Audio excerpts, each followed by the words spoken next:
Hello students, तो आज हम पढ़ने वाले हैं oogenesis के बारे में। इससे पहले हमने देखा था स्पर्मेटोजेनेसिस में। इससे पिछले लेक्चर में हमने बात किया था कि गैमेटोजेनेसिस को दो टाइप में बांटा गया है, मेल और फीमेल के केस में। मेल के गैमेटोजेनेसिस को हम मेल के गैमेटोजेनेसिस को हम स्पर्मेटोजेनेसिस कहते हैं और फीमेल के गैमेटोजेनेसिस को हम oogenesis कहते हैं।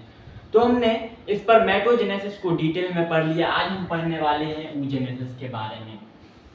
oogenesis जो है, इस पे हमारी दो वीडियो बनेंगी। ये पार्ट 1 है और इसके बाद पार्ट 1 में हम बात करेंगे फॉलिकल डेवलपमेंट के बारे में, और पार्ट 2 में हम बात करेंगे कि किस तरह से ओवा बनता है। जिस तरह मैंने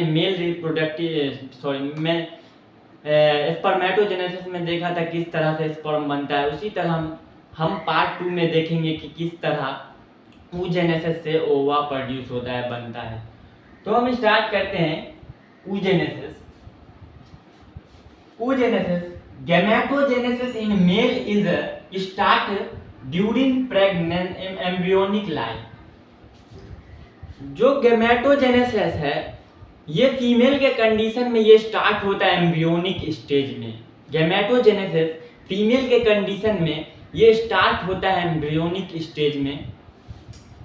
ये जो हमारा स्ट्रक्चर दिख रहा है आपको, ये जो हमारा है ये है डेवलपिंग ईग। ये ईग डेवलप हो रहे होते हैं और ये हमारे जो है डेवलपिंग फॉलिकल्स हैं, और इन दोनों को हम oogenesis कहते हैं। तो हम बात करें फॉलिकल डेवलप के बारे में, फॉलिकल किस तरह से डेवलप होता है। फॉलिकल डेवलपमेंट की हम बात करें तो हम सबसे पहले प्राइमरी फॉलिकल होता है। प्राइमरी फॉलिकल जो है इसका स्ट्रक्चर कुछ इस तरह दिखता है। इसमें single layer of granulosa cells होते हैं। Single layer of granulosa cells होते हैं और इसमें प्राइमरी oocyte होते हैं। हमारा जो प्राइमरी फॉलिकल है, प्राइमरी फॉलिकल में single layer of granulosa cells होते हैं और इसमें प्राइमरी oocyte होता है। और ये जो ग्रेन्युलोसा सेल्स है, ये ग्रेन्युलोसा सेल्स सीक्रेट करते हैं एंड्रोजन। जो हमारा ग्रेन्युलोसा सेल्स है ये एंड्रोजन सीक्रेट करते हैं।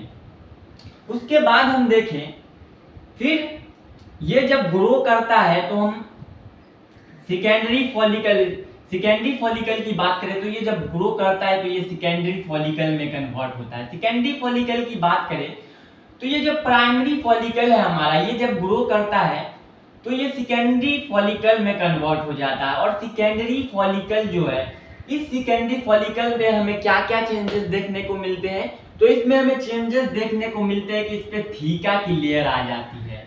ये जो लेयर है इसे थीका कहते हैं। और ये जो हमारा प्राइमरी फॉलिकल में हमारा जो ग्रैंडुलोसा सेल है, प्राइमरी फॉलिकल में ग्रैंडुलोसा सेल जो है ये सिंगल लेयर में थी, लेकिन सेकेंडरी फॉलिकल में ग्रैंडुलोसा सेल जो है ये मोड़ हो जाते हैं, एक से ज्यादा हो जाते हैं, मोड़ हो जाते हैं, बहुत ज्यादा हो जाते हैं ग्रैंडुलोसा सेल सेकेंडरी फॉलिकल में। फिर ये ग्रो करता है सेकेंडरी फॉलिकल और सेकेंडरी फॉलिकल से बनता है टर्सरी फॉलिकल। और टर्सरी फॉलिकल जो है इसमें हमें क्या चेंजेस देखने को मिलता है, ये जो टर्सरी फॉलिकल है, टर्सरी फॉलिकल में हमें चेंजेस देखने को मिलता है थीका एक्सटर्निया। जो सबसे आउटर बाहर वाली थीका होती है उसे थीका एक्सटर्निया कहते हैं। और दूसरा हमें चेंज देखने को मिलता है थीका इंटरनिया। जो अंदर वाली थीका होती है उसे थीका इंटरनिया कहते हैं। और उसके बाद इसमें हमें देखने को मिलता है एंट्रम। एंट्रम हमें फर्स्ट टाइम हमें टर्सरी फॉलिकल में देखने को मिलता है। अक्सर ये सवाल बोर्ड में पूछा जाता है। तो ये जो एंट्रम है, एंट्रम ये हमें फर्स्ट टाइम टर्सरी फॉलिकल में देखने को मिलता है। टर्सरी फॉलिकल में देखने को मिलता है। और यहाँ पर टर्सरी फॉलिकल जो है इसमें हमें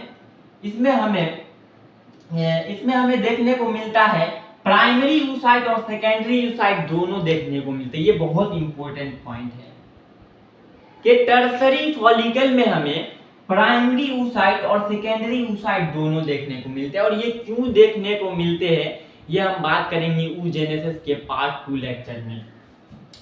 हमने यहाँ पे देखा कि ये जो हमारा प्राइमरी फॉलिकल है इसमें प्राइमरी oocyte देखने को मिल रहे थे, सेकेंडरी फॉलिकल में भी हमें प्राइमरी oocyte देखने को मिल रहा था, लेकिन टर्सरी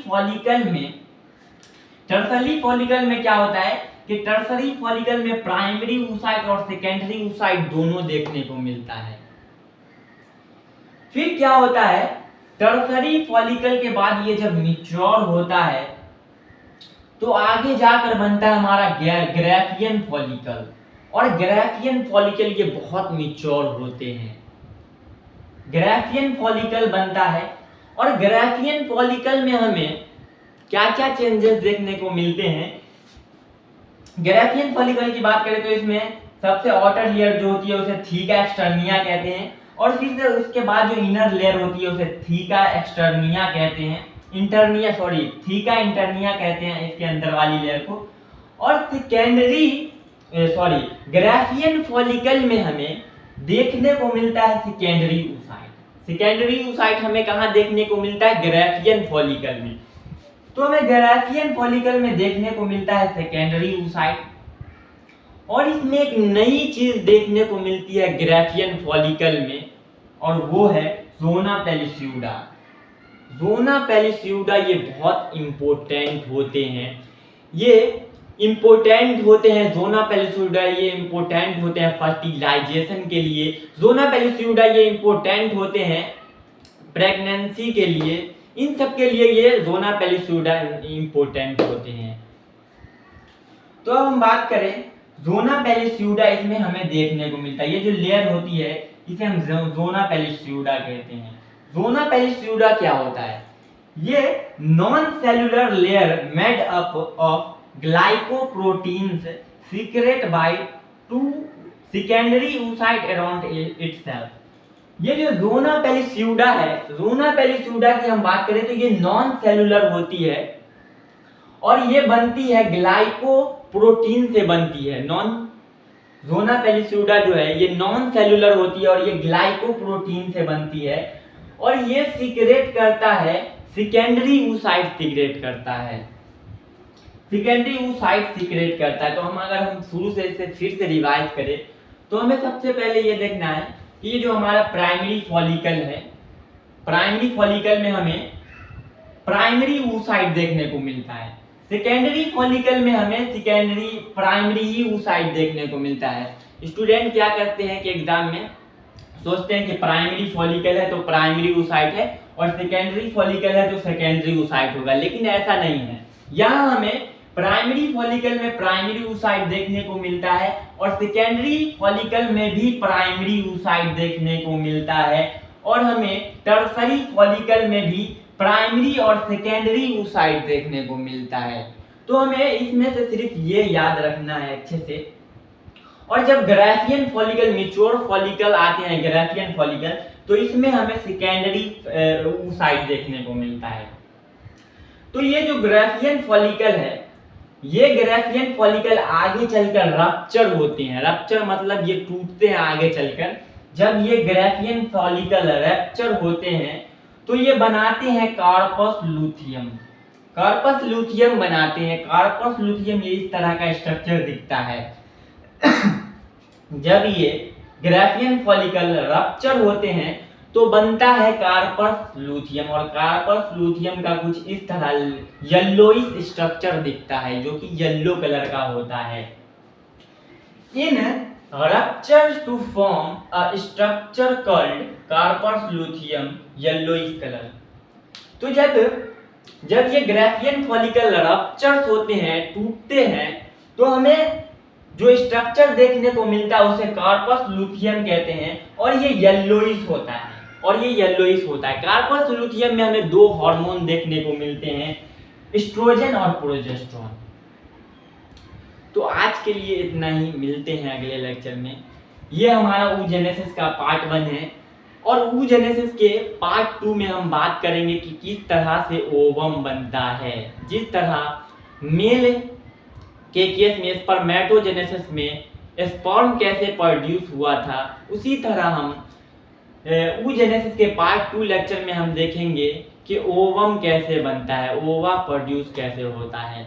तो आज के लिए इतना ही, मिलते हैं आपके अपने चैनल बायो मास्टर क्लास में।